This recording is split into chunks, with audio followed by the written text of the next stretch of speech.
और मुझे वो चाय यदि अच्छी नहीं लगी तो मैं कहूंगा,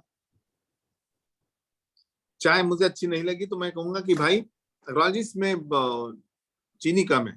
मैं आप बोलेंगे मेरे हिसाब से तो बराबर मैंने डाली, तो मैं क्या करूंगा, मेरे हिसाब से चीनी वगैरह डाल के उसको बना लूंगा। ठीक है, तो ये हमारा कुकिंग वहां से शुरू होता है सभी का। हाँ, माने हर इंसान शेफ है, हम ऐसा कहेंगे, क्योंकि रेस्टोरेंट में भी जाते हैं तो वहाँ काली मिर्च होती, नमक होता, जो बेसिक टेस्ट इनहांस करने के इंग्रेडिएंट्स होते हैं वो टेबल पर पड़े होते हैं। चाइनीज कुकिंग में भी देखिए आप, तरह तरह के सॉसेस होते हैं, फ्राइड लहसुन होता है, ठीक है ना, तो आप अपने हिसाब से पता है। तो ये चीज कहीं ना कहीं थी। बेसिकली मैंने होटल मैनेजमेंट तो किया नहीं। और फिर क्या हुआ कि एक एक रेसिपी जब मैं हमारे यहाँ महाराज लोग आते थे, कोई शेफ्स आते थे, बनाते थे, तो मैंने कहा कि भैया इन लोगों को डांटने के लिए मेरे पास क्या है, कुछ नहीं है, मैं खाली ठेकेदार हूँ इन लोगों का, नहीं क्या। तो मैं बोला ये हाँ, मेरे को इनको डांटना आना चाहिए कि भाई ये जलेबी ऐसे नहीं, वो बोलेगा बताइए कैसे बनाना है। तो फिर हमने सीखना शुरू किया। फिर जो हमारे यहाँ मसाले अपने महाराज लोग आते थे, कोई अच्छे बड़े रेस्टोरेंट से शेफ लोग आते थे, उनके हाथ के तले काम करके करके मैंने आत्मसात की। और धीरे धीरे आर्टिस्ट जो कि पापा की देन थी, तो आर्टिस्टिक सेंस रेसिपीज में भी आने लगा, उनके प्रेजेंटेशन में भी आने लगा, और ये धीरे धीरे कारवा बढ़ता गया।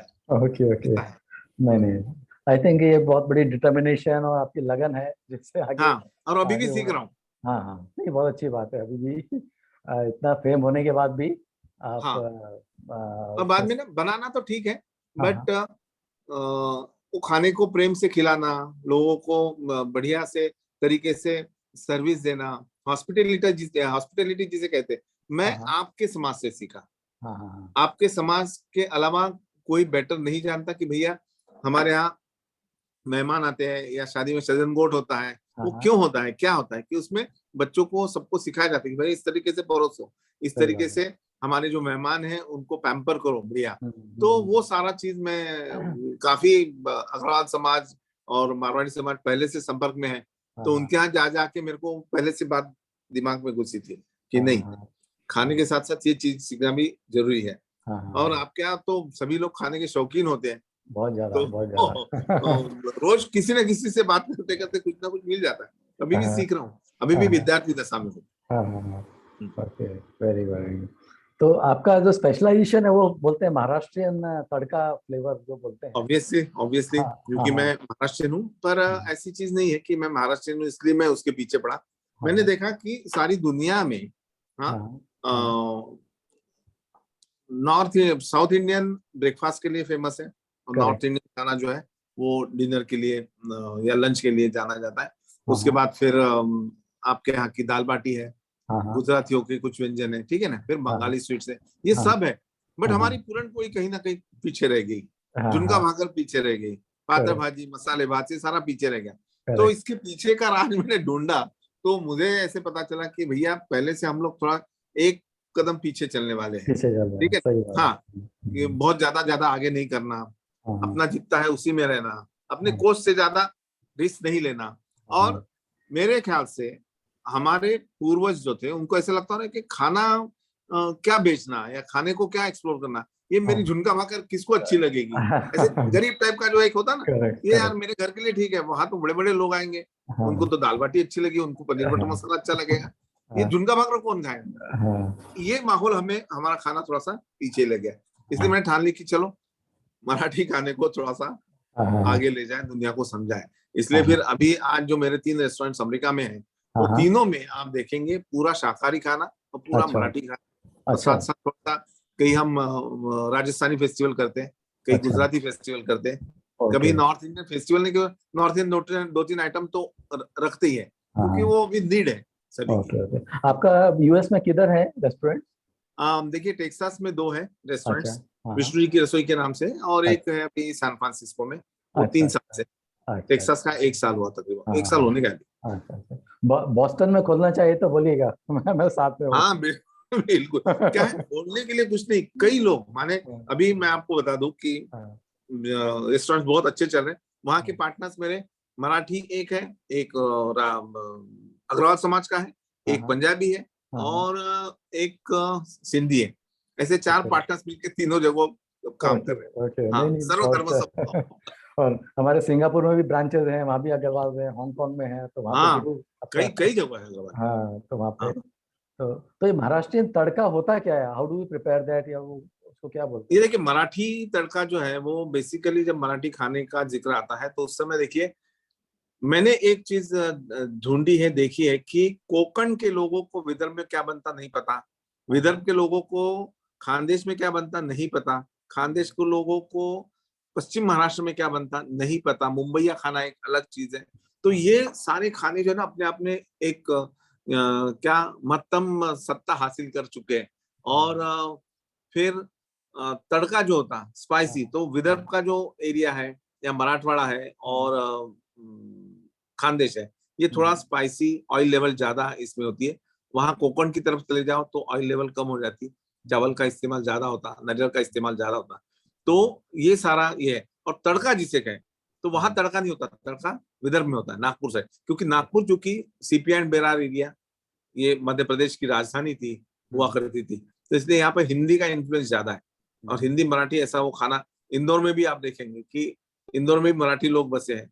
हाँ, तो वहां पे खाने में थोड़ा सा खट्टा मीठा आ ही जाता है, ठीक है। और इन्फ्लुएंस एक हुआ है हैदराबादी खाने का, माने हमारे यहाँ के अय्या लोग होते हैं जो खाना बनाते, आचारी पंडित लोग, तो अय्या मीन्स ये हैदराबाद या तेलंगाना से आए हुए खाना बनाने वाले लोग, तो उनके हाथ के एक टेस्ट अलग है। तो उनके यहाँ की इमली आई, यहाँ का गरम मसाला आया, गुड़ आया, और वो साथ मिला के तड़का बना जो महाराष्ट्रियन तड़का बना, जिसमें फिर बड़ा भात है, गुड़ा भात है, बड़ा भात है, बजा भात है, पातळ भाजी है, झुणका है, मसाले बैगन है, ठीक है ना, और पूरन की रोटी है, खोए की रोटी है, चनोड़े हैं, कनोड़े, क्या क्या बोलूं सर। ये बोलते बोलते मुंह में पानी आता है। सही बात है, सही बात है। तो आपका बेसिकली जो अभी कंसंट्रेशन है वो औरंगाबाद में आपके शायद रेस्टोरेंट्स हैं? औरंगाबाद में है, पर अभी कंसंट्रेशन जो है यूएस में मैंने किया।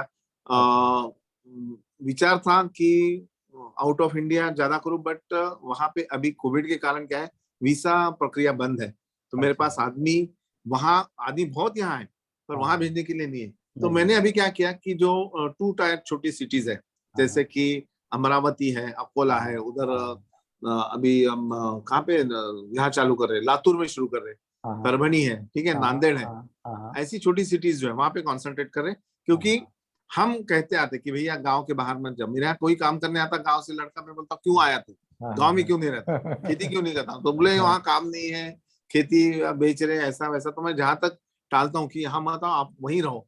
पर गांव में क्या, सिटी का अट्रैक्शन सभी को होता, तो मैं बोला खाली कहने से नहीं, करने से होगा। तो इसलिए गांव में ही वही सुविधा, वही अट्रैक्शन यदि लोगों को दे तो उनको मजा आता है, ठीक है ना।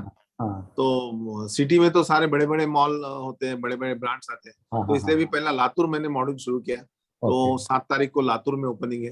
Very good, very good. बहुत बढ़िया विलंबे बंधु ने उसका ये लिया है पार्टनरशिप, और वो चालू करेंगे। हमारे अभी ग्रुप में जालना और औरंगाबाद से सरिता जी जुड़ी हुई है, तो ये आपकी बहुत बड़ी फैन है। मैं सरिता जी से बोलूंगा आपको, आप अनम्यूट करिए और विष्णु जी से रूबरू होइए। बिल्कुल बिल्कुल। सरिता जी नमस्कार। नमस्ते। अरे कैसी हैं आप? बस बढ़िया, आप कैसे हैं? बस मजे। आप कहाँ, जालना में हो औरंगाबाद में? मैं जालना रहती हूँ। अरे वाह, जालना सोने का पालना ऐसा बोलते थे। या है। तो कितना सोना है? सोने का पालना है। तो सोना कितना है आपके पास? कितना सोना है? हम लोग क्या है, तोले में नहीं रहता ना, यहाँ पर किलो में रहता है। क्या बात है। अरे फैक्ट है ये। हमारे पुराने घरों में बहुत जगह ईंटों, सोने की ईंट अभी भी लगी हुई है आज भी। मैं आऊंगा कभी तो एटलीस्ट ईंट दिखाई तो वो सब, उसको सबको कंस्ट्रक्ट करके रख दिया, किसी की नजर नहीं पड़नी चाहिए। एनीवे, वो सोने की ईंट तो वहां है, कोई बात नहीं, बट आपकी हंसी सोने जैसी है, ये सबसे बड़ी बात है, और यही चिरंतर। और मैंने आपके बहुत सारे शो देखे हैं, मैं पुणे रही हूँ बच्चों के साथ में, जब मैं महाराष्ट्र चैनल देखती थी तो आपका मैं जरूर देखती थी। मैं आपकी सच में बहुत बड़ी फैन हूँ। मैं खास करके इसीलिए आपका ये प्रोग्राम देखने आई। मैं इतनी खुश हो गई, मेरे को आलोक जी ने लिंक भेजी मैं बार बार मुझे रजिस्टर करना ही नहीं आ रहा था, फिर भी मैं उसके पीछे लगी रही, आखिरी में भी हो ही गई रजिस्टर में। हो गया, अपने को मिलना था ना इसलिए। हाँ। वो सारी डेस्टिनी होती है ऊपर लिखी हुई। बहुत बढ़िया, ऐसे फट आप लोग बना लेते, और आपका बैकग्राउंड इतना अच्छा लग रहा है, मेरी नजर नहीं लग रहा है, बैकग्राउंड इतना अच्छा नहीं लग रहा है बिल्कुल नहीं लगेगी, बिल्कुल नहीं, बहुत प्यारा, बल्कि उसमें बहुत प्यारा हाँ बैकग्राउंड है, वो निखार आएगा उसमें और आपकी नजर पड़ने से। बहुत अच्छा लग रहा है। मुझे आपसे मिलकर इतनी खुशी हुई ना, इतना बहुत अच्छा लगा। थैंक यू, आलोक जी को भी थैंक बोलूंगी मैं, उन्होंने मिलाने लगाया। कभी हम एक लाइव शो जहाँ मैं खाना बनाना सिखाऊं आपको, तो मजा आएगा। और ये ना जूम में या ऐसे में नहीं सिखा पाते, जो रूबरू हम मिलके फिजिकली से मिलके। हाँ, तो आलोक जी वैसा कुछ आयोजन करिए, मैं जरूर। इनफैक्ट आप सच में जालना में भी रेस्टोरेंट खोलने का आप सोच सकते हैं। जालना में बहुत प्रेमी है सब, यानी अच्छा? इतना दिल खोल के खाना, दिल खोल के पैसा अच्छे से, यहाँ पर बहुत अच्छा है, होटल अच्छे है, यहाँ पे रेस्टोरेंट अच्छे नहीं है ज्यादा। ठीक है ना, करते हैं कोशिश, तो आप फोकस कर सकते हो इसके अंदर। हाँ पक्का। और मैं आपको ऑल दी बेस्ट बोलूंगी। धन्यवाद। नहीं, अभी जुड़े रहिए, और भी इनसे सवाल पूछेंगे। और कोई बात नहीं, और अभी पूछेंगे सवाल, पहले इनका हो जाने दीजिए हाँ, सारा, सवाल भी पूछेंगे ना कुछ। सरिता जी ने अपने यहाँ पे बच्चों की शादी की थी औरंगाबाद में, तो अच्छा? वहाँ पे जो स्प्रेड बनता है शादी का, वो टोटली डिफरेंट है बॉम्बे से। तो अच्छा? इतना आलीशान, और जो आपने बताया ना कि जो जो स्प्रेड होता है खाने का, टू गुड, वेरी गुड, आके औरंगाबाद एरिया में जी, इट्स वेरी गुड।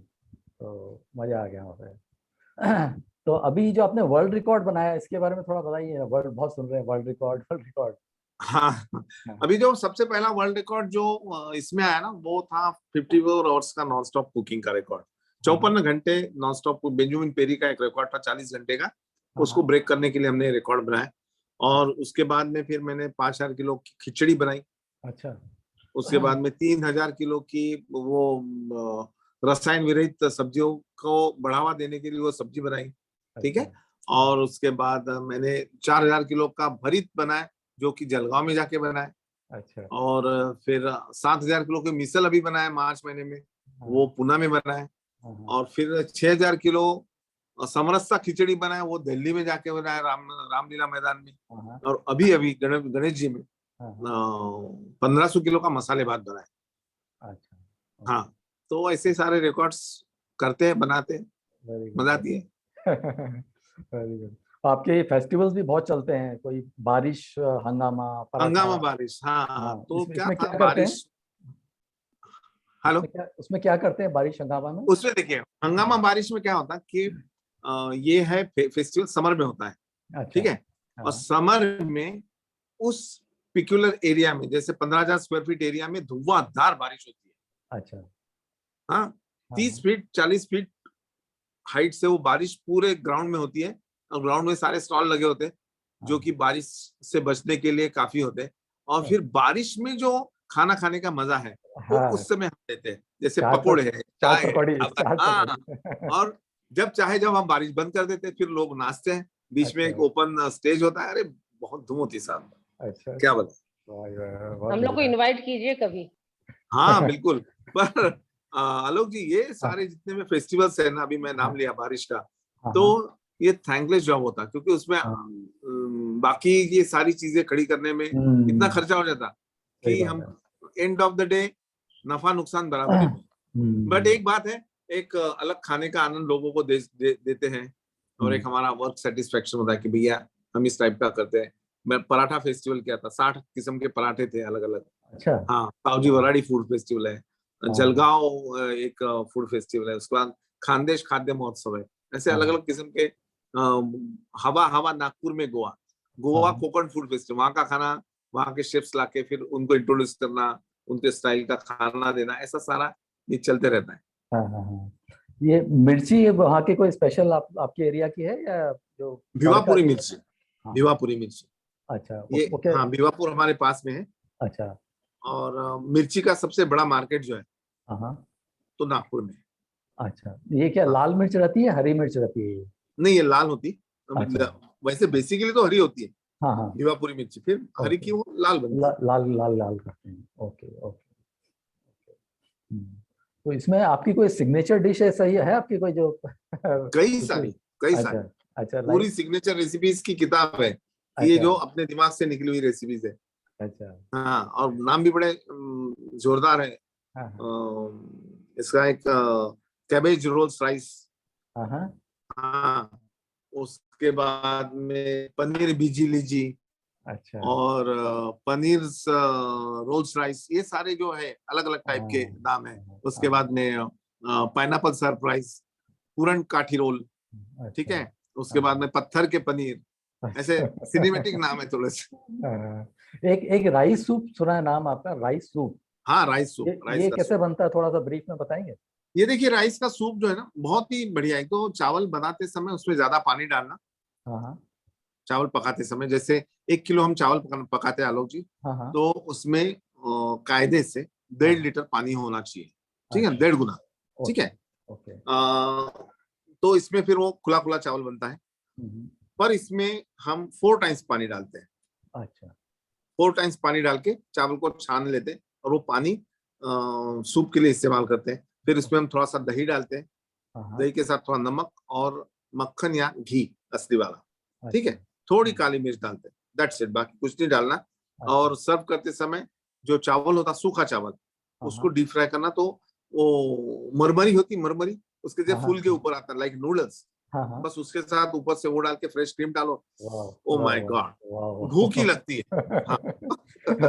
इसमें कोई तड़का भी लगता है या नहीं, इसमें तड़का नहीं लगता। अच्छा, तड़का नहीं लगता है। देखिए, एक बात आप समझ लो कि सभी मराठी रेसिपीज में तड़का लगना ही है ऐसी जरूरी नहीं। कई रेसिपीज ऐसे बिना इसकी बनती है, अच्छा, तड़के की, बिना तेल की भी बनती कोकण में। अच्छा। केवल नारियल का दूध और नारियल के जो कच्चा नारियल होता, उसमें जो ऑयल कंटेंट्स होते, उसी के बदौलत ये बनता है। हाँ। ये कोकन में कोकम बहुत यूज होता है। हाँ, कोकम खट्टे के लिए। तो जी, कोकम जी। राइंड्स जो आते हैं उससे कैसे वो जो डिश आती है ना, कोकोनट मिल्क की, क्या बोलते हैं? कोकोनट मिल्क की, बराबर। हाँ। हाँ, सोल कड़ी कहते हैं उसको। हाँ, सोल कड़ी। हाँ, सोल कड़ी। तो तो देखिए, बेसिकली, हाँ, आपने पी है सोल कड़ी पी है? हाँ, बहुत मेरे को अच्छी लगी।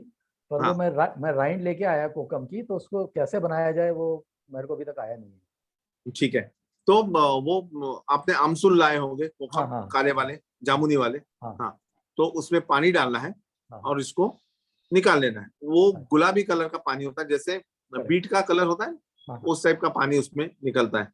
या तो फिर कोकम का सिरप भी मिलता है। हाँ, वो मेरे को मजा नहीं आया सिरप में, तो इसके लिए हाँ, मैंने ये लेके आया। क्योंकि सिरप में शक्कर ज्यादा होती है। करेक्ट। हाँ, तो ये ना कोकम का एक एक्सट्रैक्ट भी आता है, जिसको केवल खट्टा होता है, उसको इस्तेमाल करिए। तकरीबन 25 ग्राम उसको ले लिया, ठीक है। 25 ग्राम पानी डाला और 50 ग्राम हमने कोकोनट मिल्क डाला, ठीक है ना। तो हेलो, आ रहे? हाँ, 50 ग्राम कोकोनट मिल्क डाला। ये तीनों को इकट्ठा करके उसमें थोड़ा सा नमक डालना है, थोड़ी शक्कर डालना है, और हरी मिर्च और लहसुन, ये दोनों को पीस कर, माने पेस्ट नहीं करना, दरदरा पीस कर उसमें डालिए। कई लोग धनिया उसमें डालते हैं, कई लोग नहीं डालते। अच्छा, बस इतने से हो गई सोल कड़ी। अच्छा, वेरी गुड। हाँ, ओके। और अभी एक उसका शॉर्टकट भी बता देता हूँ, जो कि हम कमर्शियली यूज करते हैं। हम ये सीक्रेट किसी को बताते नहीं, बट मेरी आदत नहीं कि कुछ बचा के रखना, खुला छोड़ दो, सब अपने अपना हिसाब से कमाते भी है और बनाते भी है। हम क्या करते हैं कि कोकोनट मिल्क आता है, वो आसानी से अवेलेबल है। कोकोनट मिल्क, बाद में कोकम का ये एक्सट्रैक्ट, और पानी या दूध, रेगुलर दूध, काऊ मिल्क, इसको मिला के फिर कोकोनट का ये बनाते हैं, क्या, सोल कड़ी। वो भी अच्छी बनती है, बहुत अच्छी बनती है, और आसानी से बनती है। हाँ, क्योंकि आपने बताया ट्रिक जो बताया, क्योंकि if you use only coconut milk तो फट जाता है थोड़ा, आप उसको फट जाता है। तो इसमें क्या करना कि कोकोनट मिल्क भी ठंडा चाहिए, और कोकम भी ठंडा चाहिए, और जिस कंटेनर में आप बना रहे उसमें भी बर्फ लगी होनी चाहिए। और ये लहसुन अदरक की पेस्ट, नमक, शक्कर, ये कोकोनट मिल्क में बना के आप रख दीजिए, और जैसे सर्व करना है उस समय आप आमसूल या जो कोकम का एक्सट्रैक्ट होता है वो डालिए और तुरंत सर्व करिए, तो फिर वो फटेगा नहीं। ओके, चलिए, वेरी गुड। मीठे में भी कोई आपकी स्पेशलिटी है, डेजर्ट स्वीट्स में, या तड़का? डेजर्ट में जैसे पूरन की रोटी तो ही सभी जानते हैं, ठीक है। और पूरन की रोटी को मैंने थोड़ा सा डेवलप ये किया कि जिनको पूरन की रोटी बनाना नहीं आता, बेलना नहीं आता, भरना नहीं आता, उनके लिए सरल ये मेरा अमेरिका में पूरन रोल के नाम से बहुत चल रहा है। अच्छा, ठीक है। और मैं क्या करता हूँ कि पूरन तो बना लेते हैं, जैसे 1 किलो चने की दाल है, पका लिया, 80% पकने के बाद उसका पानी निकाल लिया, फिर उसमें 1 किलो शक्कर, आधा किलो गुड़ डाल के उसको फिर से पकाएं, और उसको पकाने के बाद मशीन में निकाल लिया, पूरन तैयार हो गया। फिर पूरन में इलायची और जायफल डाल के वो ठंडा किया, और फिर इस पूरन को तैयार जो रोटी तवे की बनती है हमारी, उसके ऊपर स्प्रेड करना, उसका रोल करना, और इस रोल को पिक लगा के थोड़ा स्टीम करो, वापस लाओ, ऊपर घी डालो और पूरन के रोल खा लो। इतना सरल है। Very good. सरिता जी, आप कुछ बोल रही थी? नहीं, मेरे को तो इनकी बातें सुन के बड़े इनके आइडियाज अच्छे लग रहे हैं। बहुत। तो मैं ये बोली थी कड़ी पत्ता, सोल कड़ी के अंदर ये जो सोल कड़ी बनाते हैं उसके अंदर कड़ी पत्ता का टेस्ट भी बहुत अच्छा लगता है वैसे। हाँ, वो फिर अपने आप अपने एक साथ देखिए, कोकण से जो शुरू होता गोवा तक, गोवा से थोड़ा और आगे तक सोलकड़ी बनती है। 8 से 10 किस्म की सोलकड़ी बनती है। किसी में लाल मिर्च पड़ती है, किसी में हरी मिर्च पड़ती है, किसी में धनिया डालते हैं, किसी में नहीं डालते। तो मैं एक बार गोवा गया था, तो उसमें हरी धनिया नहीं थी, तो बोले अरे, उनकी गोवन भाषा में हरी धनिया मंगाया उन्होंने, तो और डाला। तो मैं बोला ऐसे क्यों? नहीं, बोले जिस समय हमारे मेहमान आते कोई, उस समय हम हरी धनिया डालते, अदरवाइज हरी धनिया नहीं डालते। ये अलग अलग उसके जॉनर होते हैं, सब मजा आती है। Very good, very good. एक आई थिंक क्वेश्चन है, ये कर्ड्स जो होता है, दही, दही जमाने का कोई ट्रिक है क्या अपना? दही जमाने का ट्रिक तो एक है, जो मेरा चैनल है मास्टर रेसिपीज, उसमें आप देख सकते हो कि दही को जैसे पकाकर 40 डिग्री तक लाना है, गर्म करना है, और 40 डिग्री में आपको जैसे 1 लीटर दही है तो कुछ नहीं, इतना सा दही ऐसे लगाकर फैले हुए बर्तन में रखना है, बड़े बर्तन में, खड़े बर्तन में नहीं, और शांति से उसको कायदे से लगा के रख दो। 6-7 घंटे बाद आपका दही तैयार हो जाएगा। और जब आप दही डालोगे, घुमाओगे उसमें, और एक चांदी का सिक्का उसमें डाल दो, कोई भी। अच्छा, ठीक है, या चांदी का गहना हो वो डाल दो, वापस ले लेना। ठीक है, दही आपका बहुत बढ़िया जमेगा। अच्छा, ये जमने के बाद डालना है चांदी का? नहीं नहीं नहीं, जमने के बाद तो जाएगा ही नहीं। अच्छा, जब हमने दूध गर्म किया, ठंडा किया, हाँ, ठंडा करने के बाद दही जामन लगाया, उसमें चांदी का सिक्का डाल दीजिए, ढक के रख दीजिए, दैट्स इट।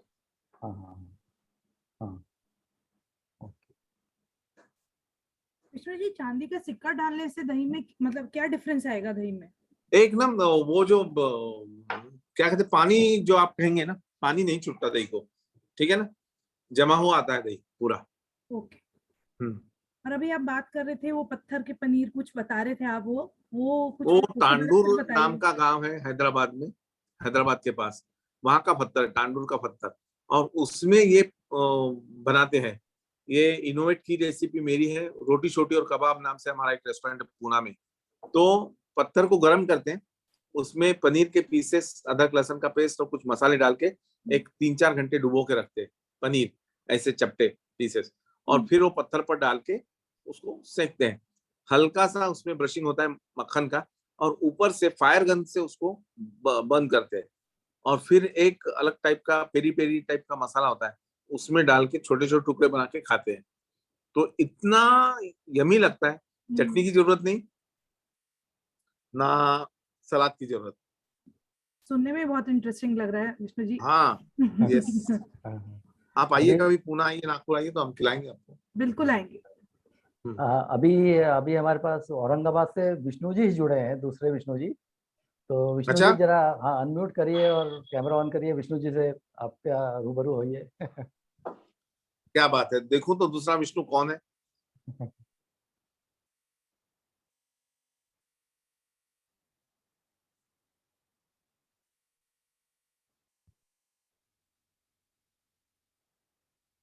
नहीं आ रहे। आ रहे हैं। हेलो विष्णु जी।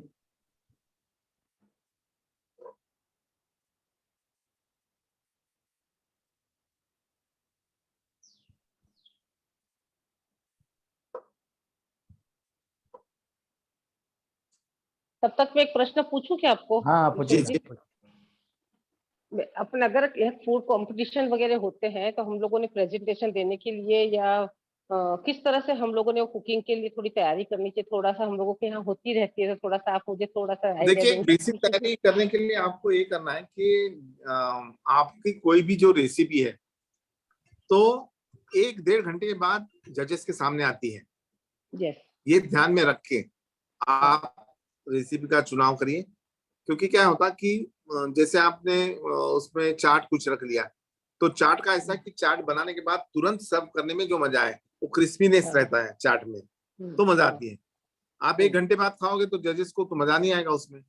तो इसलिए रेसिपी चुनते समय ऐसी चुनिए कि वो 1.5 घंटे बाद भी जो रेसिपी की टेस्ट आपको अभिप्रेत है वही जजेस को मिलनी चाहिए, उस हिसाब से आप रेसिपी चुनिए। और आप जब डेकोरेट करते हो, उसको गार्निश करते तो बहुत ज्यादा फूल पत्ते अमका डिमका पिन्स वगैरह मत लगाइए, सिंपल सा डेकोरेशन रखिए।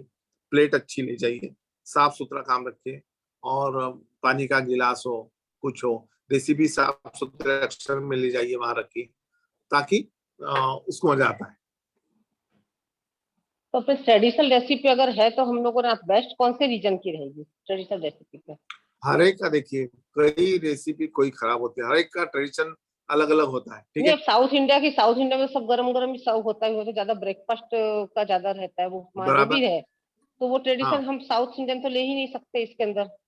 तो किस टाइप के, थोड़ा सा आइडिया, आज इतना अच्छा मौका मिल रहा है तो मैं आपको पूछ ही लूं, मैं बोली। हाँ, नहीं देखिए, साउथ इंडियन में भी कई ऐसी रेसिपीज है कि जिसको हम ठंडा सर्व कर सकते हैं। जैसे साउथ इंडियन में राइस का चावल इस्तेमाल करके एक रेसिपी बन, हाँ, कर्ड राइस नहीं, राइस का राइस जो होता है राइस, हाँ, उसको पीस के उसको पानी में मिलाते हैं और पतला सा ये उसका घोल बना के उसमें कपड़ा डुबो के, वो कपड़ा डुबो के फिर उल्टे तवे के ऊपर ऐसे डालते हैं तो एक पपड़ी निकलती है। वो पपड़ी बाहर रख के फिर उसमें घी डालते हैं, शक्कर डालते हैं, फिर दूसरी पपड़ी, तीसरी, ऐसे करते करते इतनी पतली परत हो जाती है। अब उसको रोल करके तो स्वीट बनता है। ये तो ठंडी रेसिपी है, बहुत अच्छी बनती है इसी टाइप की। पर होता क्या है कि आजकल कॉम्पिटिशन्स भी ऐसे नहीं कहते, वो कहते कि पौष्टिक बनेंगे, कहते कि केवल चना दाल का इस्तेमाल करिए। कोई लोग कहते कि चना दाल, उड़द की दाल, चावल, ऐसे अलग अलग कॉम्बिनेशन देते हैं, तो उस हिसाब से आप कर सकते हो उसमें। Thank you.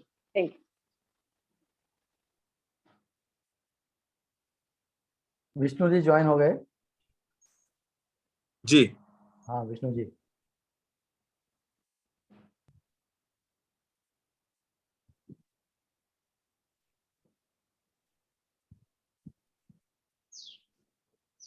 आवाज नहीं आ रही विष्णु जी। हेलो विष्णु जी, आपकी आवाज नहीं आ रही अभी भी। नहीं, आपकी आ रही है, वो विष्णु अग्रवाल जी की नहीं आ रही।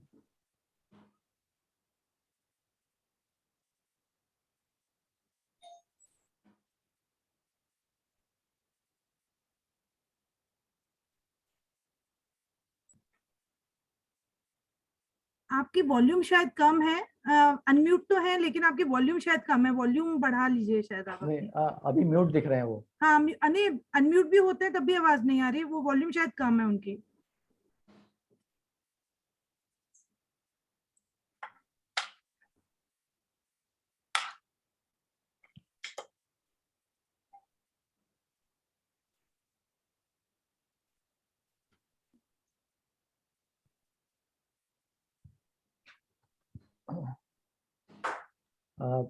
अच्छा विष्णु, शेफ विष्णु, आप आजकल आपको एक्टिंग का भी बहुत शौक है, सुना है? हाँ, आपको पहले एक्टिंग तो पहले कि मुझे एक्टर बनना था। ठीक है, तो अभी कितनी मूवीज आ गई आपकी? अभी मेरी वैसे 6-7 मूवीज हो गई। अच्छा। स्टार्टिंग 2000 में कुछ 3-4 मूवी है, पर अभी 2 साल में 2 मूवीज आई। एक है वंस मोर, जो कि रोहिणी हट्टंगडी जी के साथ आई। दूसरी अभी हमारे मराठी के एक्टर प्रवीण तरडे, तो उनके साथ सर सेनापति हम्बीराव मोहिते मूवी अभी आएगी नेक्स्ट मंथ। और एक एनिमेटेड फिल्म है जो कि यूट्यूब पे अवेलेबल है, जिसका नाम है बारू द वंडर किड, तो आप उसे देख सकते हो। मराठी मूवीज है सर ये सब? ये मराठी मूवीज है और बारू द वंडर किड हिंदी है। और एक मूवी आई थी मेरी होली बास्टर्ड, वो 2004 में। तो पवित्र देवदासी पुत्रों, हिंदी और अंग्रेजी में है वो।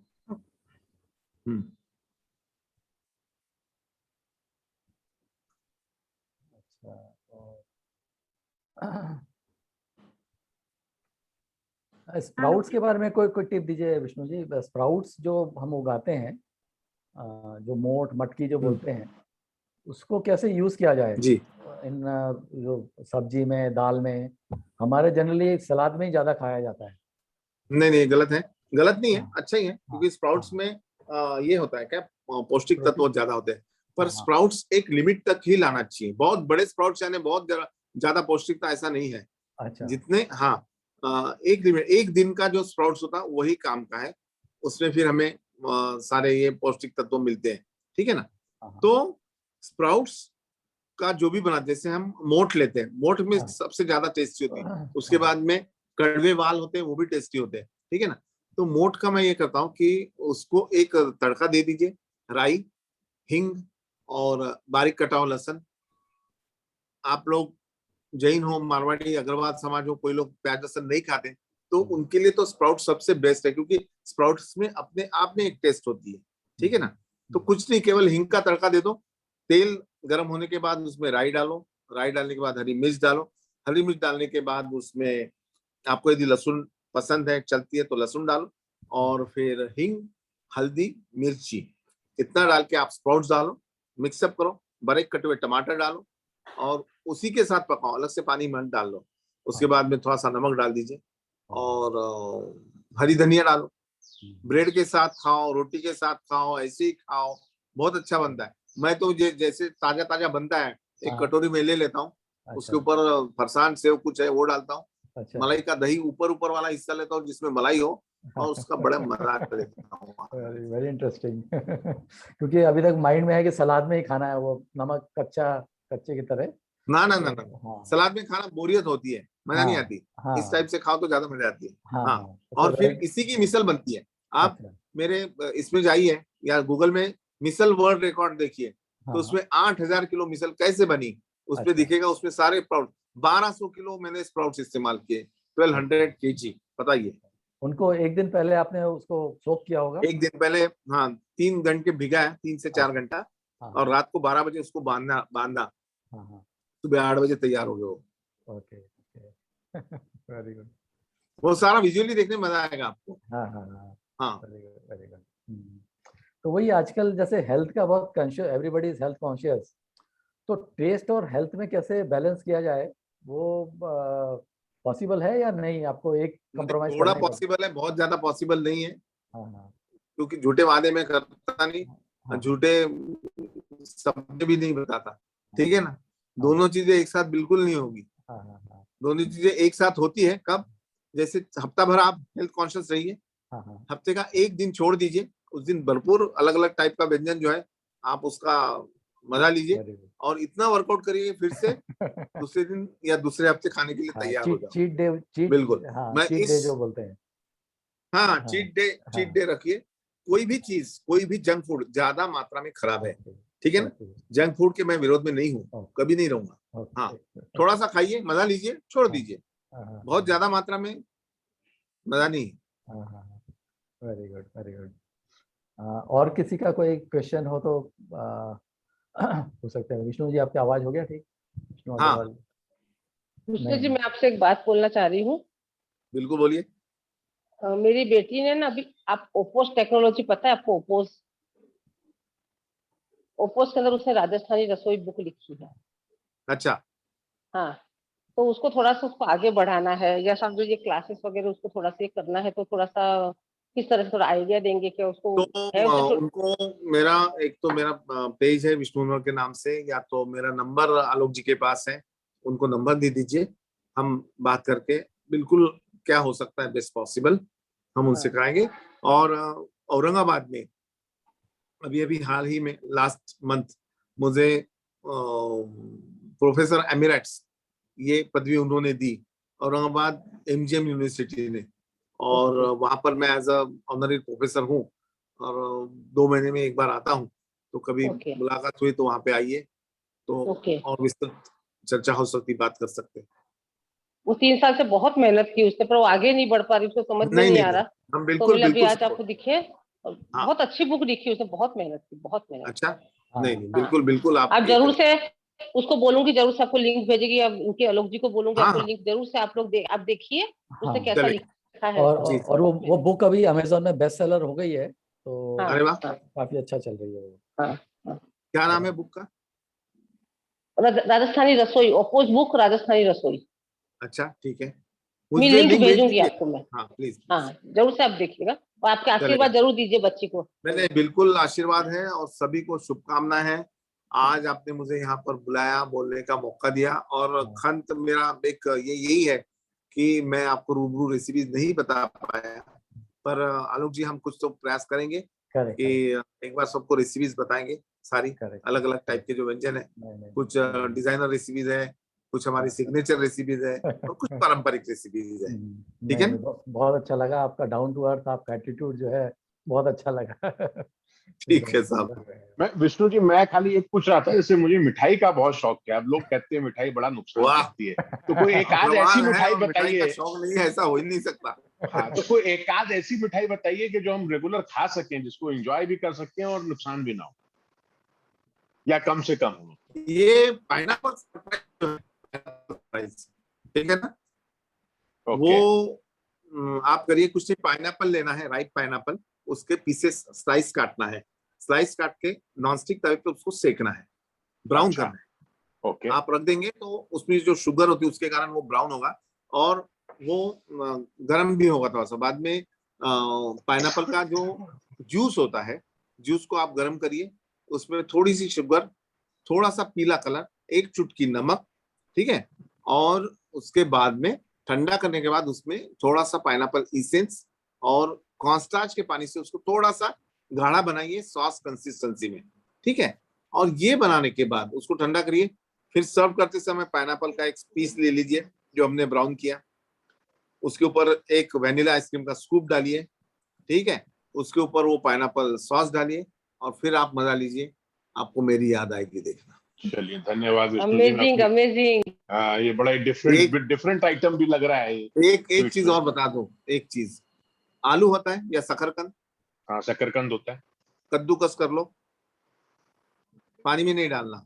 कद्दूकस करने के बाद उसमें जैसे 2 कटोरी वो बन गया हमारा मिश्रण, तो उसमें 1 चम्मच कॉर्नस्टार्च डालना है, 1 चुटकी नमक डालना है, और इसको तवे के ऊपर ऐसे फैला के पूरा जाल बिछाना है, ऊपर से घी डालना है, ठीक है। वो क्रिस्पी बनेगा, पूरा डोसा टाइप का, रवा डोसा होता है वैसे क्रिस्पी बनेगा। फिर क्या करना है, हमें पेढ़ा आता, मिठाई आती या काजू कतली आती, जो भी आपके पास मिठाई है, उसको क्रश करके ऊपर से डाल दो, फिर धीरे से उसका रोल बना, ऊपर चांदी का वर्क लगा, शहद डालो, बादाम डालो, पिस्ती डालो, कतरी डालो, केसर का सिरप डालो, और एक एक पीस करके सर्व करो। आलोक जी खुश नहीं होंगे तो देखना मेरी बात, झूठ नहीं मुंह में बोलो। पानी आ गया। आप ये आना ही है। रेसिपी जैसे मैंने सुन तो ली, बट मैं तो पूरी बना नहीं पाऊंगा, कहाँ मिलेगी रेसिपी मेरे को? मैं ये मिलेगी नहीं सर, ये यहाँ पर है, ये साथ में है, आप बुलाइए हमें, हम बना के दे ये देंगे तो आपको। रिकॉर्डिंग हो रही है ना अखिल जी, वहां से इस रिकॉर्डिंग से हमें अपने घर पे फिर वो बजाना पड़ेगा ताकि वो लोग बना सकें। हाँ, तो बनाने के बाद मुझे फोटो भेजिए जरूर। बिल्कुल बिल्कुल बिल्कुल। Very good, very good. तो ठीक है।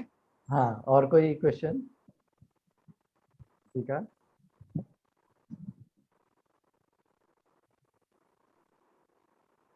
सरिता जी, और कुछ?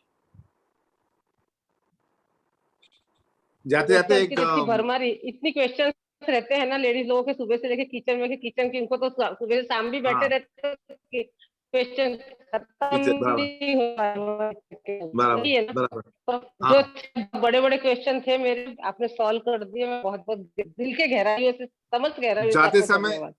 जाते जाते एक 4 लाइनें गाने की सुना देता हूँ। गाने के हम हाँ, शौकीन हैं, हमारी मम्मी भी गाती है, ठीक है, और इसके साथ हमारी सांगता करते हैं। तो ये गाना है कैलाश खेर जी का, और कैलाश खेर मेरे बड़े पसंदीदा गायक हैं, और उन्होंने ही लिखा है गाना। गाना लिखा है उनकी मम्मी चल बसी थी, और जब ये गाना उन्होंने लिखा उनके पापा चल बसे, तो उन्हें लगा कि पापा मम्मी से मिलेंगे पर, तो मम्मी क्या कहेगी, ठीक है ना, तो मम्मी क्या कहेगी, होरी सखी मंगल गा होरी, धरती अंबर सजा होरी, उतरेगी आज मेरे पी की सवारी। होरी कोई काजल्ला होरी, मोहे काला टीका लगा होरी, उनकी छब से दिखूं मैं तो प्यारी। रश्मि जीवारो नजर उतारो, आज मेरे पिया घर आएंगे, आज मेरे पिया घर आएंगे। ऐसा वो गाना है। Very good, very good. चार स्टांजा है अलग अलग, पर बहुत सुंदर गाना लिखा है। आप जरूर उसको देखिए यूट्यूब में। कैलाश जी ने बहुत सुंदर गाया है। और ही सखी मंगल गाओरी। Very good, very good. तो आलोक जी धन्यवाद आपका। हाँ, ठीक है, मैं जस्ट विकास जी से बोलूंगा थोड़ा सा, मैं शेफ को थोड़ा मल्टी टैलेंट। तो मैं वोट ऑफ थैंक्स क्या दूं। मैं तो ये कहूंगा विष्णु जी, हम लोगों ने तो सोचा था हम सिर्फ कुछ व्यंजन के बारे में सुनेंगे और बात करेंगे। हम लोगों ने एक बहुत ही, जिसको कहते हैं ना, बहुआयामी प्रतिभा जो आपकी है, जो आपके अलग अलग आपकी जो पर्सनालिटी के सारे उद्गार हैं, एक अलग अलग चीजें जो आपने बताई, और अलग अलग बहुआयामी रूप देखा हमने आपका। एक्चुअली इससे पता लगा कि ये जो एक आर्ट है जो आपके व्यंजन में आया, वो एक आपकी तरफ से आपका आर्टिस्ट का हृदय जो है वो व्यंजन में चला आया है। तो your art is very much appreciated sir, and बहुत धन्यवाद आपका कि आप आज आए यहाँ पे अंतर्राष्ट्रीय अग्रवाल सम्मेलन में। अभी ये हमारा एक स्टार्टअप है, अभी हमने चालू किया है, बहुत बड़ा करेंगे अभी हम पूरे विश्व में एक्चुअली। तो हम आपसे उम्मीद करते हैं कि आप आगे भी हमारे पास जब भी मौका मिले तो जरूर आएंगे।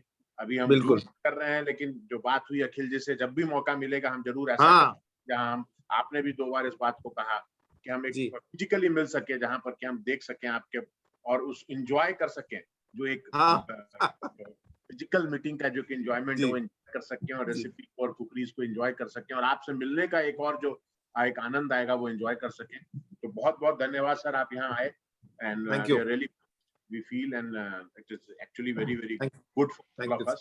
And मेरा धन्यवाद यहाँ पे आज आलोक जी को भी कि उन्होंने इतनी अच्छी से इतने सारे सवाल आपसे किए ताकि लोगों का। आलोक जी को मैं आलोक जी के बारे में एक बात कहना चाहूंगा कि आलोक जी ने बड़े अभ्यासपूर्ण सवाल पूछे। बहुत अच्छा, आई अप्रिशिएट। बिल्कुल। तो जो लोगों के मन में सवाल थे वो ऑटोमेटिक सारी चीजें आलोक जी ने पूछ ली, तो thank you Alok ji. And last में यहाँ पर जितने भी लोग आए, आज लिमिटेड लोग ही थे, बट जितने भी लोग थे उन सबका बहुत बहुत धन्यवाद। Thank you very much that you have joined today, and we look forward to enjoying again.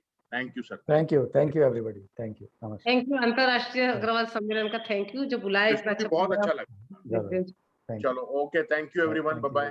Thank you.